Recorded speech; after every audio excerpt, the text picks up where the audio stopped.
Siamo con la seconda serie di staffetta mista, quindi 4x50, D'Orso in prima frazione. Al comando la President Bologna dopo il passaggio di Matilde Guglielmo in 32-26. Per la prima serie femminile di staffetta mista nuoteranno corsia 1 Ilenia Baro, Alessia Andreetta, Francesca Denardi, Elisa Falzarella, Nottoli Nuoto. In 2 il Padova Nuoto con Giulia Invernizzi, Roberta Corazza, Sofia Tarocco e Martina Troncon. In corsia 3 il Team Veneto, Elisa Vidalli, Ilaria Cusinato, Jessica Bosco, Leire Casarin.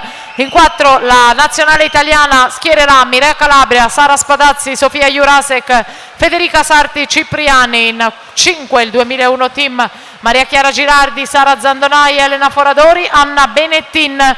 La Leo Sport nuoterà in 6 con Fiammetta Artioli, Consuelo Cimanna, Altea Burlina, Enrica Brendolin. In 7 l'Hydros con Ilaria De Negri, Veronica Bellato, Camilla Panaiotti, Giorgia Perrotta. Intanto President Bologna ancora avanti dopo la frazione a rana 1:07:62. Attenzione al Città Sport Vicenza con la frazione della Casarotto, va al comando 1:38:15 quando manca la volata finale a stile libero.